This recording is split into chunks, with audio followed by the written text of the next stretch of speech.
Hi, everyone around the world. Fluffy came in tonight and seemed to want to hang around, got up on the table and let me pick him up.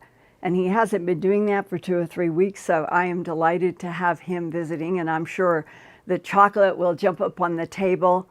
And I think people are now taking bets about when will chocolate jump up on the table with his big furry tail, and let's just see what he does. Meanwhile, among all of the agitating problems on our changing Earth now, one persists in the deep ice of Antarctica that could affect Earth life for many future decades.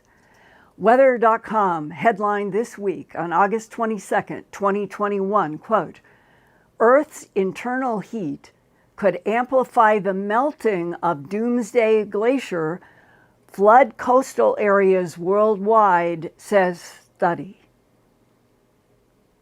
The Doomsday Glacier, referenced by Weather.com, is the gigantic Thwaites Glacier.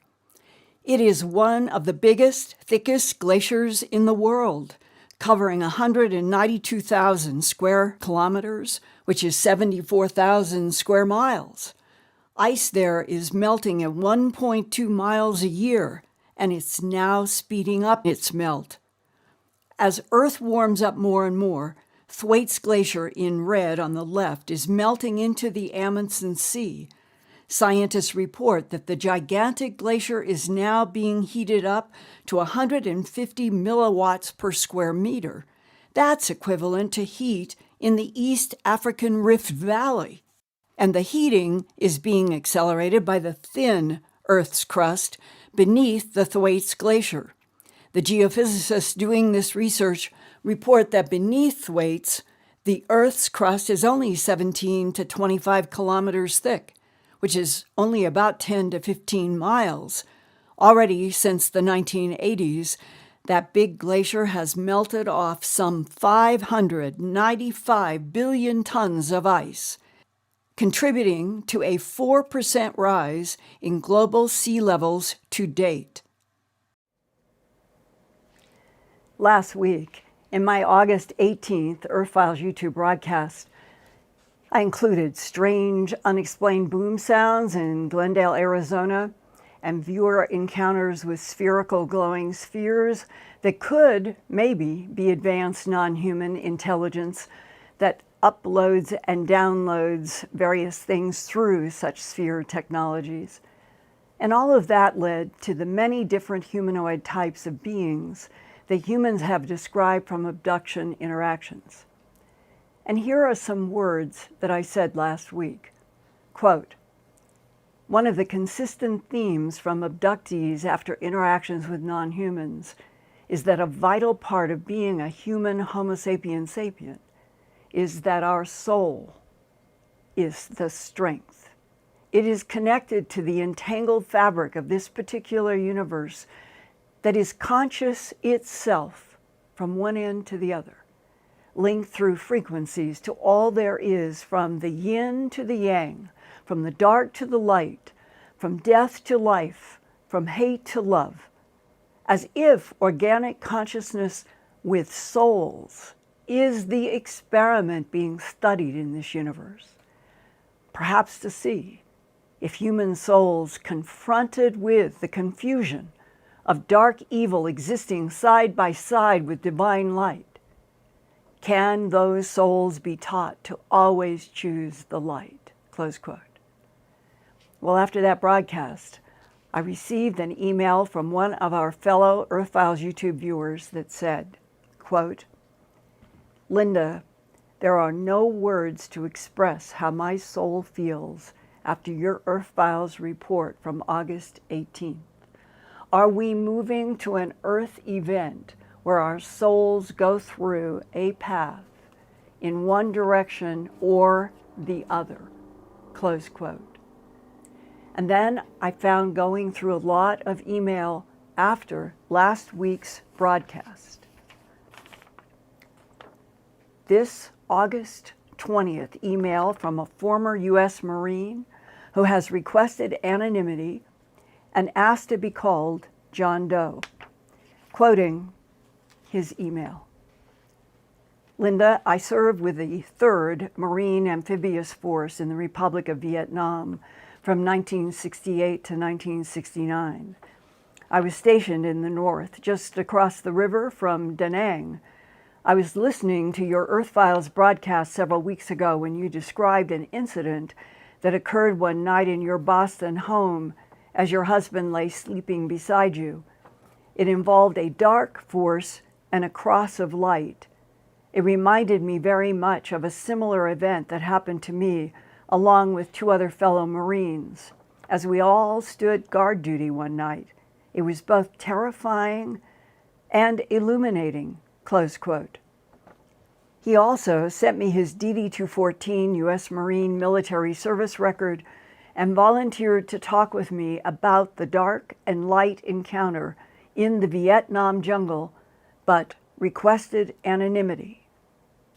The Lance Corporal, like thousands of other U.S. Marines in 1968 to 69, were stationed in and around Da Nang, Quang Tri, and the DMZ, the Demilitarized Zone.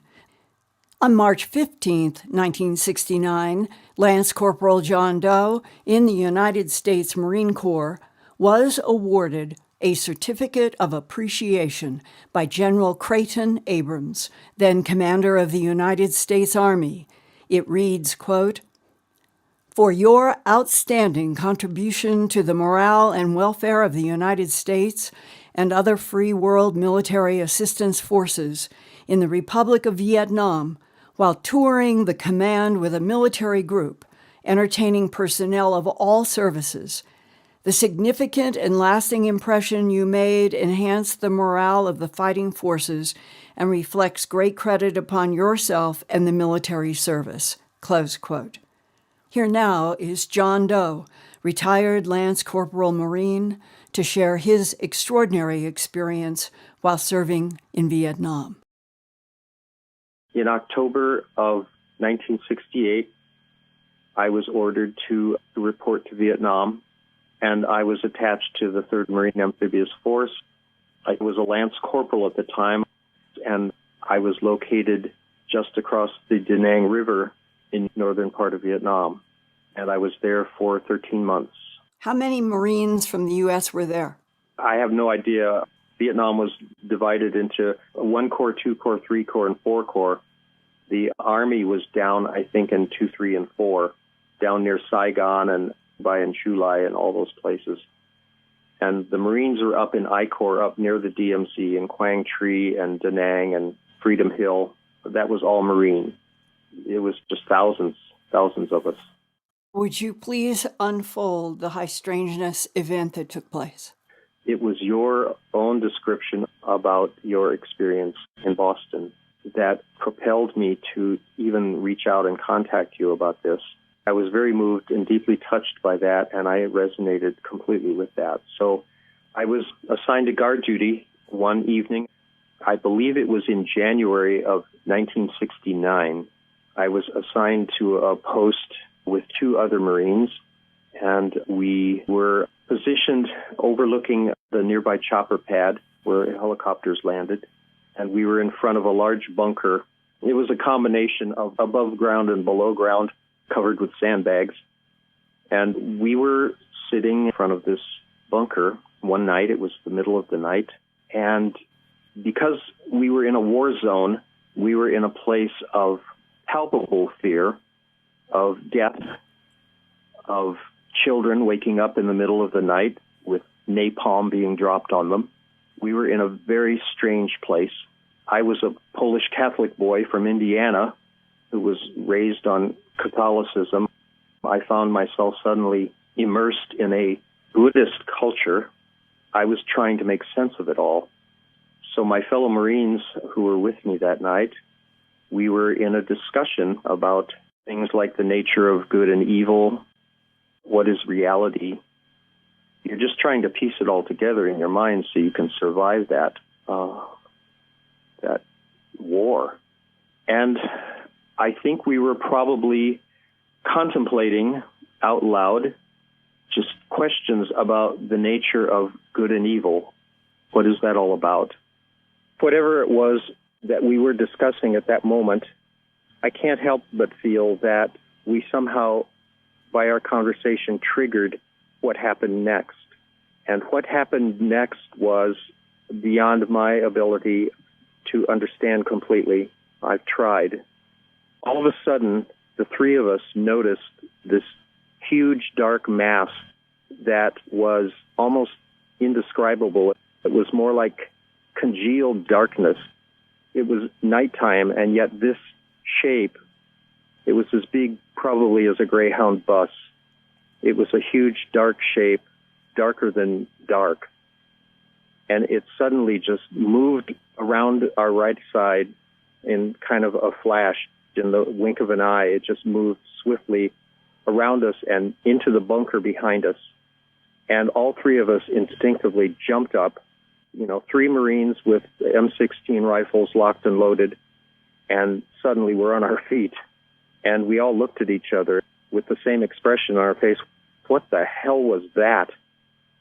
And all of a sudden, from out of the bunker, it felt like this coldness. These hands were creeping up my spine. All of us were feeling this. It was an unspeakable fear, an unspeakable horror that was creeping up my body, slowly creeping up my spine. It had a grip on my spine, and I felt like I was going to die. And none of us knew how to respond to this. What were you saying to each other? Well, I heard moans. I heard, "Oh my God." I heard one of my fellow Marines almost burst into tears. He was so overwhelmed by it. I felt this fear crawling up my back, and I tried to think of every positive thought I could muster at that moment to try to counteract this fear that was creeping up my body. It was like I was going to die, and it was just consuming me. And I could feel my body getting cold, and I could feel this grip. I just fought it, and I fought it, because I thought, I can't let this happen. And like almost all the accounts that I've heard on your program, people will remark that once they stopped fighting, once they stopped resisting, it all changed. And that's exactly what happened to me. I finally realized that resistance was futile, and I just stopped fighting it. And within an instant, what was dark and creepy and frightening and horrible turned into this luminous, it was like the sun came out in the middle of the night. There was this luminosity that suddenly just took over. It showered us. I swear I could hear all the subatomic particles in the air around me, in the trees, in the grass. I could feel it in the sky. I could feel everything crackling, like a static electricity. The air was crackling all around me, and I was in a heightened state of awareness. I've never been there before. I couldn't begin to describe that. I think one of my companions said he saw angels appear. I just felt this incredible warmth, this beautiful illumination. I stood there, and when we slowly regained our senses, we started talking. And because we were on the subject of deep thoughts and large concepts, we kind of continued on that track. And we would begin discussing among ourselves these very deep spiritual and psychological concepts. What were you seeing in your mind's eye? Eternity. I saw eternity. What does that mean? I felt I was looking at God. That was the only way I could describe it. It was like God was there. We were God. We were with God. It went from a demonic kind of experience to an angelic experience. And I just felt completely safe. I felt nothing but light. We were sharing a consciousness with something so much greater than ourselves. And did the three of you talk about the suddenness of something changing from a black hulk that felt like it was going to kill you into blazing light? Did the three of you talk about it then? Once we got liberated from that and were in an illuminated state, we were just in the moment. We were in that moment. And the moment was full of accessible information. It was full of love. It was full of light. Did you three report this to a higher authority? Oh, yes. We were summoned by both the base chaplain and our commanding officer who interrogated us about that evening's event. I wanted to know what was going on. I think they were trying to determine whether or not we were still sane enough to carry a weapon and remain in country, or if it was time to send us home, that we'd lost our minds. And it all happened in the same place at the same time for all three of us. Apparently, they determined that we were still sane enough to remain in country. We were interrogated. We caused quite a stir. And the really astonishing thing about the whole event was that it didn't just go away. This feeling that I had of being illuminated, it lasted for almost 2 weeks. And I was sleeping at night. I eventually ate meals. I performed my duties, and yet this feeling did not go away. It was a totally unique experience, and it was beyond intense, and I was forever changed by that. I have never been the same since that night in January in 1969. You know, as strangely perfect as life on Earth can sometimes be with synchronicities, after I finished recording that interview with Lance Corporal John Doe, I found in my August 22nd email a profound surprise from a dear friend, Susan Markowitz Meredith, who worked as my production assistant at KMGH-TV, the CBS station in Denver, when I was director of special projects there from 1976 to 1983. She and I have been friends forever, but she's in New York, I'm out west. Every once in a while beyond Christmas cards and a phone call maybe once a year. But on the very day that I did the recording with anonymous Corporal John Doe, I went upstairs, opened up email, and there was her email sitting there. Now, we had not had any email or talking for months, but she does watch my Earthfiles YouTube channel, and she saw the August 18th broadcast. And it provoked Susan to send the following mysteriously perfectly timed email with attachments that go deep to the heart of the profound mystery of what did happen in that Da Nang jungle in Vietnam, and she knew nothing about the work that I was doing the same day. Quote, "Hi, dear Linda. Your most recent podcast was excellent," and she was talking about last week, August 18th. "Thank you for offering your continuous flow of wisdom to the world. I've attached 2 passages from Lao Tzu's Tao Te Ching that deal with the structure and function of our universe, which I thought would be relevant to your own line of thinking. There are many translations of this ancient Chinese text, but I especially like this one for its commentary. I send you all my love during these challenging times. Susan," close quote. Thank you, Susan, so much for sending. And here is the first page of the attachment entitled The Way. This is from Lao Tzu Tao, from Lao Tzu's Tao Te Ching, The Way. Polarity is the movement of the Tao. Receptivity is the way it is used. The world and all things were produced from its existence, meaning the Tao. Its existence was produced from non-existence. According to Lao Tzu, it was from non-existence, the absolute, that the Tao was produced. The Tao, in turn, produced the positive and negative states, yin and yang. These charged states coalesced into all of physical reality, their behavioral and structural characteristics based on a unified field of forces. These forces, or physical laws, reflect the actions of the Tao. The Tao acts through polarity, a physical law that governs cause and effect. In social realms, this manifests in such cycles as easy and difficult, or active and passive. The law of polarity changes and evolves all things by acting upon extremes. Extremes are overcharged and begin moving in their opposite direction. Those who follow the Tao avoid extremes and practice moderation and receptivity. In this way, they gain power by moving with the prevailing forces. And here is the second page Susan included from the Tao Te Ching. This is about the yin and yang, in which the yin is the black side, considered negative, dark, and feminine, and yang is the white side, positive, bright, and masculine.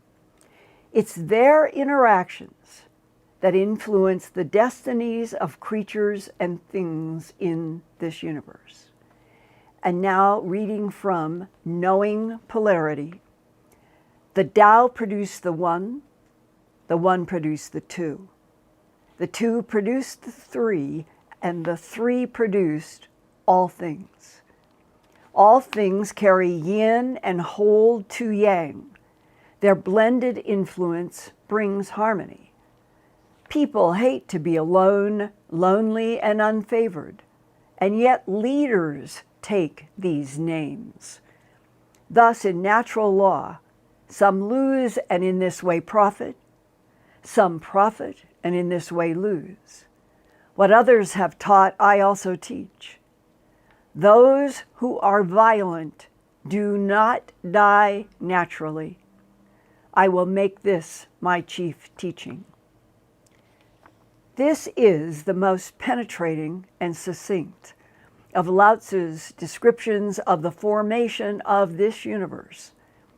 What he does not touch on in this passage is the absolute that produced the Tao. The absolute stands outside of space and time, outside of the universe or universes it creates. The Tao produced the one, temporal, spatial reality. The one produced the two, the opposite charges of positive and negative, the yin and the yang. The two produced the three. That's matter, energy, and the physical laws that bind them together. From these three came the existence of all things in the universe. All things are interconnected and interdependent, and from this concept comes the behavior of polarity. When something increases, something else decreases. And I want to end this with something that I keep taped to my computer. We experience photons in space and time. However, there is no space-time for a photon. It experiences the entire universe as a single point. It experiences all of time as a single moment, a single photon. So, all of this tonight and last week is about trying to understand the nature and the structure and the cosmos that we are in, and that this universe itself could be some advanced being in fifth dimension who can create universes to test things, and that what is being tested in this huge universe with 3 trillion galaxies, Hubble says now, could be a test of souls in organic bodies as opposed to inorganic, or that which have no souls. And that's why I think that you, my fellow Homo sapiens sapien, you are a key to why this universe was created in the first place. And that the landscape in which all of it evolves and has evolved is like the Tao. So now, from that concept tonight, I look forward to hearing from more of you. Your emails and all are fascinating. And I want you all to know that I have files, and I want you to see how thick this one is. This is just on booms, whatever that mystery is about. I have 20 others. And I'm holding that up and honoring all of you who are communicating. And I'm now in the process of trying to see how do I share more and more of emails in these different subjects in a way that would come through my earthfiles.com. But in the meantime, I'm hoping that tonight, Ian, that we can start with some questions and comments about these subjects that are so fascinating to the Earthfiles YouTube audience, that what they have written me in 1 week that produced this show is an inspiration and gives me hope for continuing to evolve for the rest of this year and on, seeing through the minds and eyes of this wonderful audience that is keeping growing. You guys, Ian, we are now through, is it 182,000? Yeah, I believe we're halfway through to 183,000 now. It's just fantastic. It feels like our movable feast conversation keeps getting broader and broader, and our subjects are getting deeper and wider, and that we are all feeling together that there is now a way to talk with each other about some of these subjects that we have kept inside of ourselves, and interactions that we have always been afraid to tell others about, because everybody has been afraid of being castigated or criticized or ridiculed. And that at least so far, even in the horror of the pandemic, and Delta and Lambda and Beta now coming, Lambda and Beta coming on the tail of Delta, there is a feeling, to me it's becoming as palpable as the mystery and the fear that the Marine corporal felt about that dark hulk, and then his astonishment of it evolving, dissolving, being replaced by something that was like radiant sun. There is something about this time, as scary and strange, and how it feels like something is doing this to the planet and to all of us, just shaking us really hard. Something is now emerging in your emails, your letters, and my own intuition, that it's out of all the shaking and the changing and humans having to find another way to exist in some kind of a collaboration with Earth. That is what is at the process now. That's what's happening. If we can just hang on as a species on a planet, hopefully be introduced to the other life that is within 10, 20, 50 light years that we already have communications with through our government and probably others. But if we could get onto a new landscape where everything was more honest, and we understand the true nature of this universe and what exactly is at stake. If it is an organic consciousness experiment of organic consciousness that has a soul, and that's the big, big, big, big game we are in. It might change some of the dark and some of the problems. And with that, Ian, take off. Thank you, Linda. Great reports as usual. I've got a lot of super chats here, so thank you everybody for your generosity. Here we go.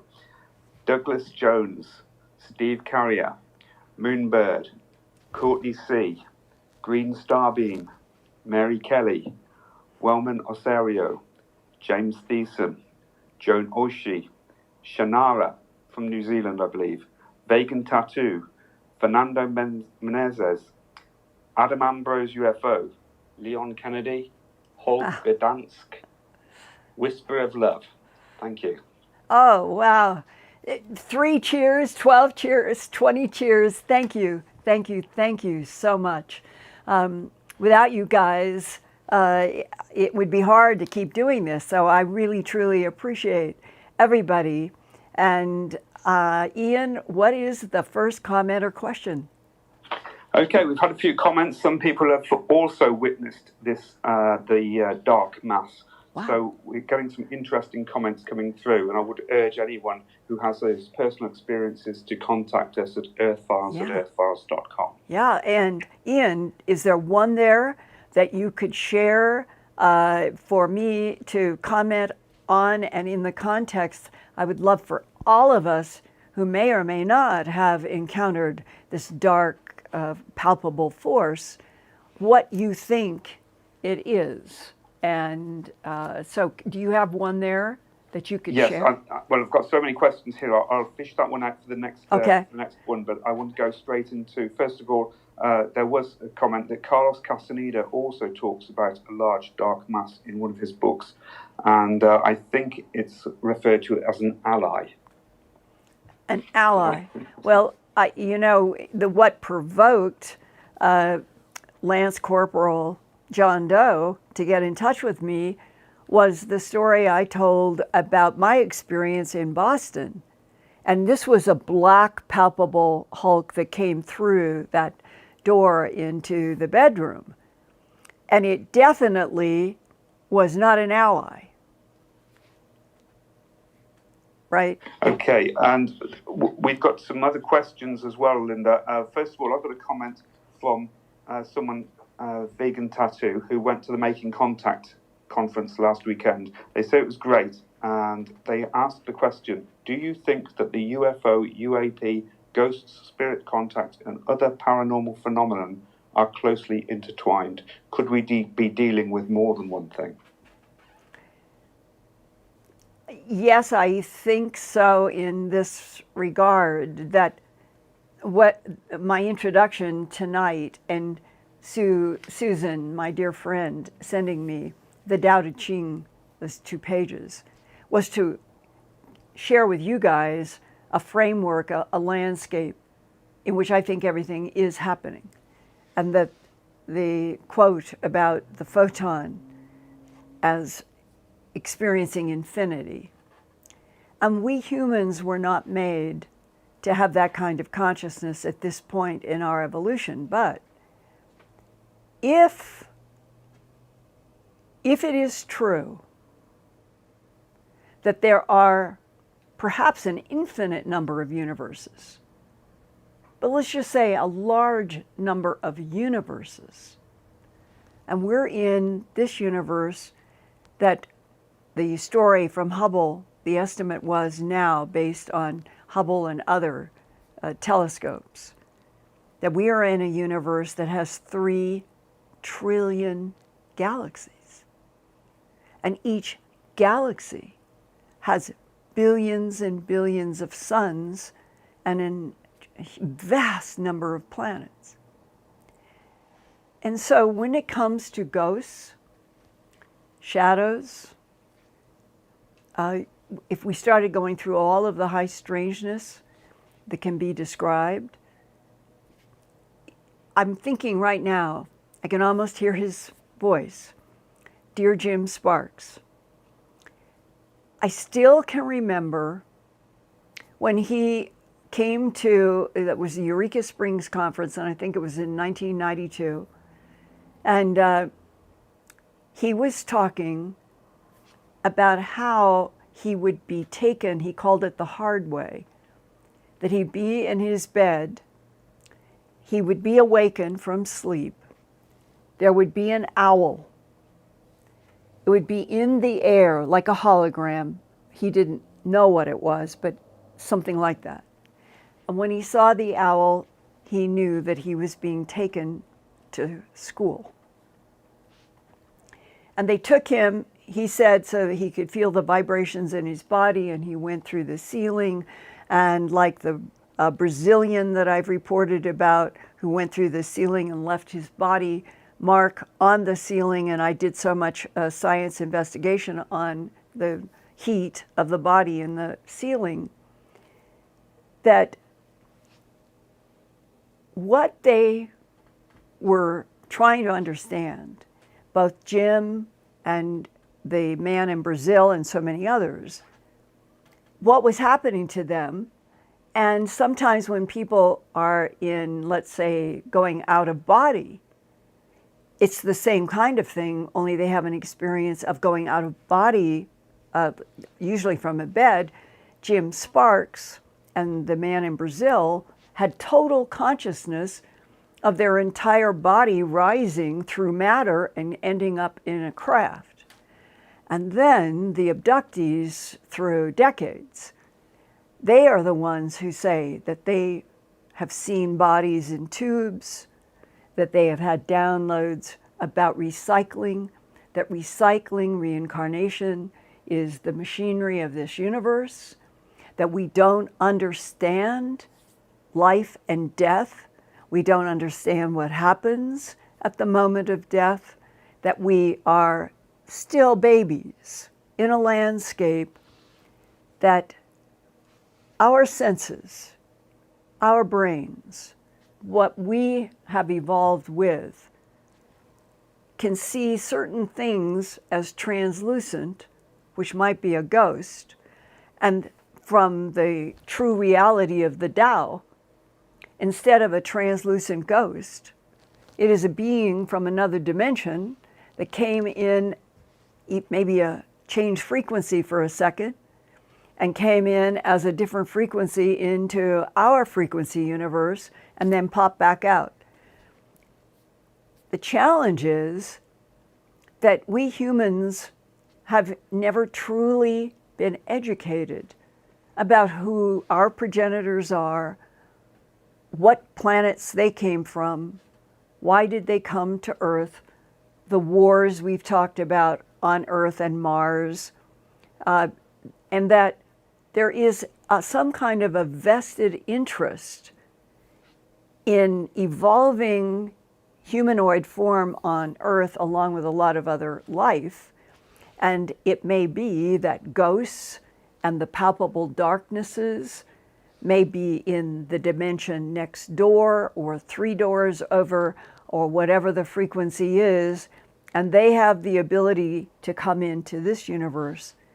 But we, Homo sapiens sapien, we're not made with any education telling us that eventually we might evolve to a point where if we wanted to go into the 5th dimension, that we might be able to do that.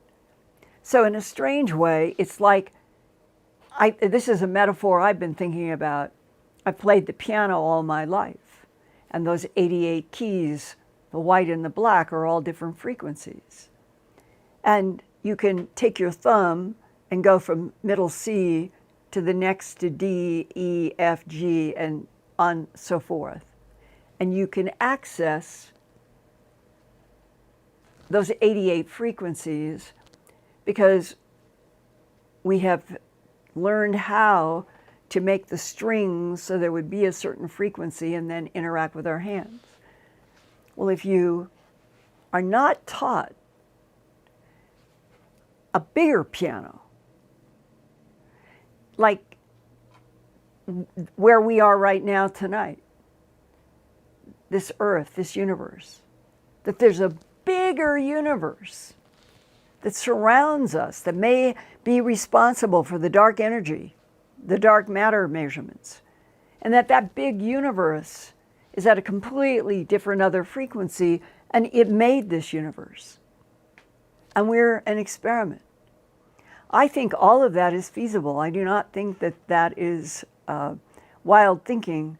I think it helps to start putting some of these questions about our consciousness, what we consider to be strange, and all of the interactions that people describe when a loved one in their presence passes. You can't read all of that literature and not come to the conclusion that this matter body is not all that we are. And we have been told by wise teachings and various religious texts that we have a very strong soul. But we haven't been educated about how it all works. And that which interacts with our earth seems to understand it very well and has controls so that it can pick up a rod and turn the rod one way and we're completely paralyzed. And then they can click that rod and we're not paralyzed, but erases our memory. So we don't even remember what happened.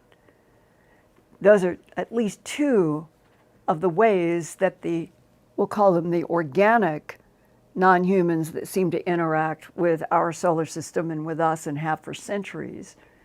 They can control humans so easily.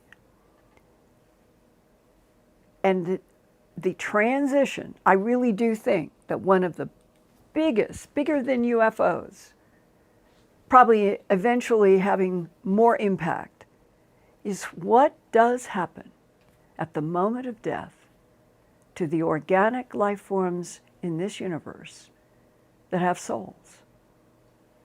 And if they recycle in this same universe, is there a reason and an evolution? And are there some souls that come into this school and this test tube, and when they recycle at the moment of death, do they go into another dimension or even another universe? Those are relevant and fascinating questions, and those issues come up the more you read what other people have encountered in the abduction syndrome and investigators investigating phenomena that appears to be related to beams of light, craft, and other beings. So Ian, I would say for our dear audience that when I did the 2-volume book, Glimpses of Other Realities, volumes 1 and 2, they really are volumes. That 2-volume book is about 800 pages with all kinds of illustrations and maps and documents. But just think about it. Those are books that I have tried to put in where I have documents, firsthand recordings, that they have something that is tangible backing what is in the books. Think about the size of the library that you would need and the millions of books to understand every life form on this earth, let alone in the universe. I just think it's endless, and I think it's exciting, and if there's danger, and if there are hostiles as well as neutrals and friendlies, that's part of what we must learn. So I hope that at least gives kind of the bigger box of why we need to look at all of the phenomena, Ian, and not just 2 or 3. That's right, Linda. I feel the same. I've got the comments now. Okay. First of all, Jonathan Brooks reports that black mass does not have to be gigantic. I've had several experiences with this dark mass, and each event involved massive threat and danger, but I survived by praying. And I'll just comment on another one here, which comes from Dallas Schneider. Vietnam 1970 US Marine Corps here. Also saw a dark shape, so scaring the squad, we faked our patrol that night. May have saved us from an ambush spot that night. Did not turn to light though. Wow, I would love to hear from him. If he's listening right now, get in touch. You can get in touch with me directly at earthfiles@earthfiles.com. That's my personal email, earthfiles@earthfiles.com. I would love to hear from any of the military people who may, in any place in the world, Middle East, Southeast Asia, anywhere, Colombia, may have encountered this palpable black force energy And does this particular writer suggest that he had any intuitive sense of intent or what it was? No, it just says exactly what I read. Just the comment that we read. But I'd be interested to learn more. So Me too. I hope that they can give us a bit more context on what was involved. There are a few more here as well. I saw a huge darkness coming toward me. When it got really close, it fell down, and I saw dark wings. Did not see a face, just the huge wings. And that's from Pamela Jean, who has also documented some other experiences. Was it outdoors, like in a jungle or a forest or someplace else, or does she say? No, that's just what we've got in the in that comment. But she has been posting a few other things, so I hope that Pamela will give us a bit more information. It's good. We've got other people who've had encounters with shadow people as a child, yes, as well, and that's common. Most people don't understand that the shadow people, it often is one of those diastemeres, the spherical, about the size of a grapefruit in some cases and a basketball in another. It is a non-human technology.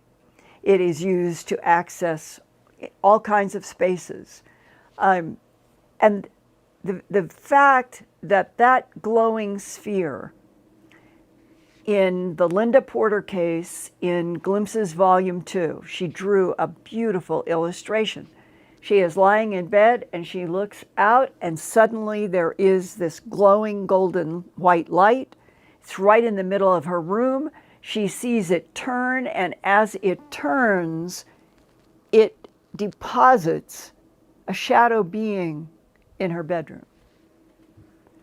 And she did not know what happened after that, but she lived a life of being an abductee.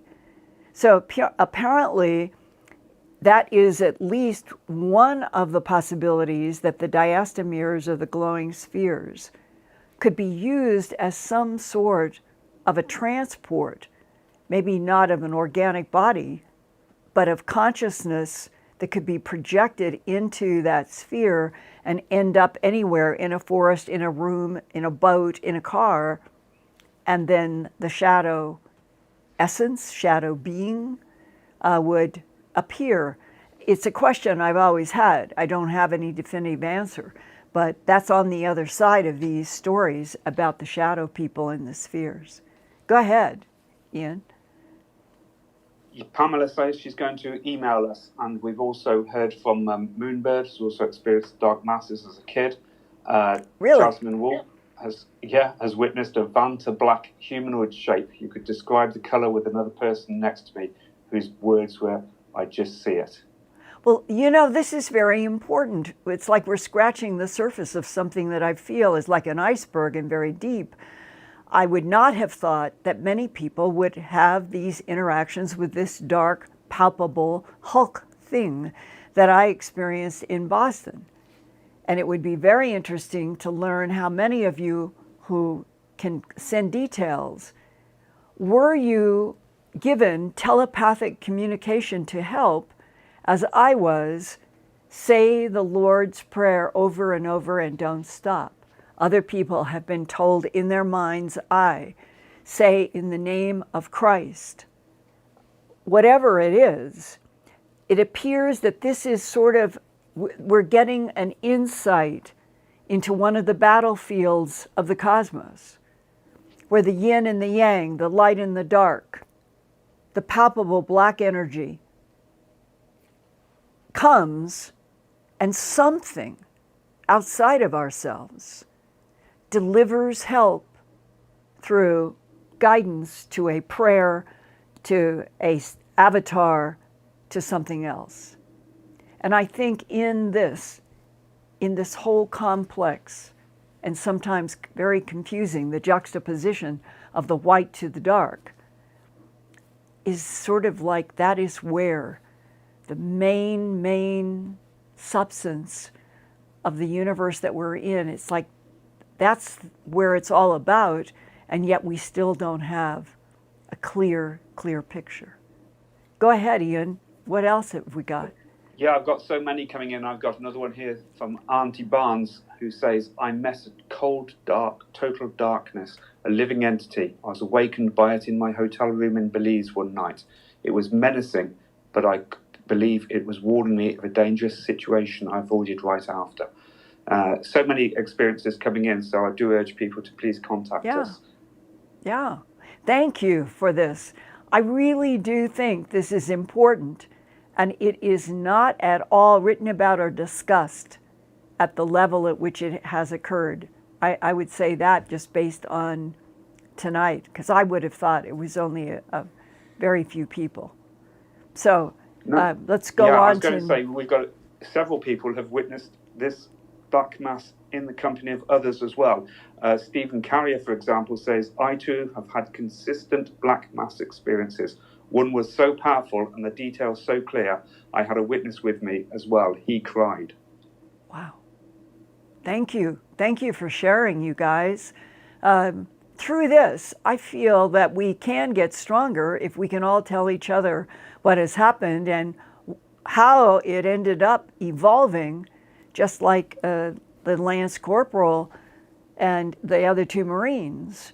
What a story that this huge, gigantic black hulk ends up evolving into the light came and banished it. That's what we need to all concentrate on. Go ahead, Ian, with more questions. Okay, well, let's hope that people do come back with that information. Linda, talking about the simulation, etc., last week you talked about another universe projecting our universe. Mm-hmm. So can you talk about the man who went through the portal at Peru's Amuro Muru and found himself in another dimension? Jerry Wills. He has been doing trips going down to Peru for years. And you know what I think the best thing to do, I ought to bring everything that I have done at my Earthfiles website, which includes a wonderful recorded audio interview with Jerry Wills about what happened. And the center of it, briefly, is that in this particular place in Peru, he had had a shaman show him that there was a carved doorway, larger than a human doorway, a big, I think it was 12 or 14 feet. And it was literally carved in this red, hard rock. And the shaman said that the Peruvians knew that through history, going back some in centuries, the beings would come through the door from inside the rock out into this plateau where this big rock face is and where this doorway is carved. They'd seen beings come. And the assumption was that they were from other planets, other dimensions, and that this portal in Peru was where this carved door was. And that is why Jerry Wills wanted to learn, well, what did they teach? What did the shaman teach? Do you just stand? Do you knock? What do you do? And the story that I could do this for next week, you guys. I could put together the entire Jerry Wills in Peru and the fascinating experience he had going into that doorway. His wife witnessed it. He disappeared. I think there was a flash of light after he learned the frequencies from the shaman. And where he went, in something like a pearl, was, he thought, maybe another universe. And I could put that together for us to share next week, and we could keep building on it that way. How would that be?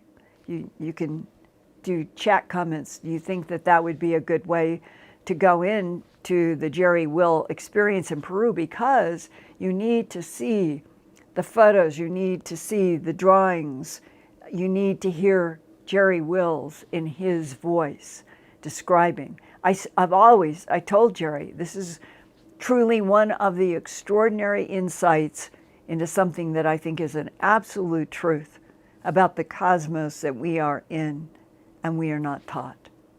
So, Ian, what do you think? Should I say now? Absolutely. Next week? Absolutely. It's one of my favourite interviews that you've done, and next one that Wednesday. I always revisit and always play to other people. And the audience is right behind you. We've got so many people saying, yes, let's do it. Good. Do it, Linda, please. Good. Next week would be next awesome. week. That's what we'll do. We'll go to Peru with Jerry Wills for next Wednesday. And what else have we got? This is fun. This is exciting to hear from everybody. Okay, we've got Adam Ambrose UFO. He's had a lot of previous experiences, and he talks about, his question is, what does Sasquatch have to do with the hybrid program? He has actually had experiences of seeing a Sasquatch baby, he says, on board a UFO, and told it is related to him. Yes. In Glimpses of Other Realities, Volume 2 of my 2-volume huge book, there are drawings, there's transcript from an interview, and it is with a man who was up near Snohomish, Washington. And it had everything: animal mutilations, human abductions, beams of light, and the high-pitched howls of the Sasquatch. And a deputy sheriff that I talked to, who told me that on a what was a branch of something like a lodgepole pine, something had the ability to reach up 14 feet. He measured it from the path, 14 feet, and go like this and break this limb and hang a deer by the scruff of its neck. Associated with exactly the time that the deputy sheriff found this were other witnesses in, we'll call it the general farmland around, who said that they were having animal mutilations or that they were seeing and hearing what they called Sasquatch in Washington, and it's called Bigfoot other places, and it's called the wild man of the Himalayas in the Himalayas. And in that story, which is another one that I might think about doing for Earthfiles, I did a long recorded interview, and what I remember, here's the short version. He was out weeding. His dad was back in their house. He was supposed to go in a while and have supper, and he hears sound. He sees these trees start doing this, and there's no wind. He knows there's no wind. Nothing else is moving. But suddenly these trees are doing this. And then a big silver disc comes right down over the trees. And he said, I tried not to move. I don't know what it is, and I don't know what they want. I don't know what they're going to do. And he said, I just froze and I watched. I just froze and I watched. And he said he saw a beam that he could see. He said it was like air. It was like air on air. Whatever this beam was, it was sort of translucent, but he said, I knew it was a beam, came down, and two humanoid-looking beings, he said they looked like Filipinos to him, beigey brown skin, no hair, wearing blue tight leotard uniforms, came down in this beam. The beam dropped them off. They start moving as if he's not even there, which is what he had hoped, but he figured that they knew he was there. And as they're going off, he said, I was afraid to move. And Linda, here comes another beam. And here is a Sasquatch, big, huge, 8 feet tall, reddish brown hair, and he comes down in the beam. And it goes right after the two men in the blue sparkly leotards. He said they must be working together. And that has been a suspicion by a lot of investigators who have always been able to find associated stories about the throwing of the rocks by Sasquatch on people who have camped, and then they end up seeing a UFO. They may not see the Sasquatch go up in a beam or come down in a beam, but they put the pieces together. And so Sasquatch, Bigfoot, beams in which they transport, and then people in the abduction syndrome who say that they end up in a craft with extraterrestrial biological entities, and they're sitting across from them is a Sasquatch or Bigfoot, as if it goes with the craft. So I think there is possibly the idea that the Sasquatch humanoid was another experiment to live underground and to do work for more advanced humanoid intelligences, and that they are telepathic. They are very capable of doing many things. And we, on the surface, have not had many face-to-face interactions because they were made to live underground and do work on this planet for other intelligences. So that is, in a short form, my perspective on the Sasquatch, Bigfoot, Yowie, the wild men of Laos, and all of them. I think it's all the same thing, and that they interact for and work for other intelligences by living inside of mountains and underground on this planet. And the fact that some of them have been seen disappearing into a flash of light probably fits that scenario, because it's a technology, a transport technology, probably in the same realm as the diastema or the sphere, that can come into any place, download messages, unload a shadow person that's not in full form. And the Sasquatch and the diastemeres, they've been seen together as well. So we covered a lot of ground tonight. I really enjoyed it. I hope you did too. And next week, Ian, I will bring the Jerry Wills story in Peru that ends up, possibly, as Jerry feels, in another universe that knows about this universe. So that's the fascination of the Jerry Wills going through that rock wall in Peru, and we'll get into that next week. I love you guys. I'm so glad we can have this dialogue on Wednesday nights. And I really look forward to seeing you next week. And who knows what subscriber number we may have broken through. So thank you. Feel a digital hug. I love you.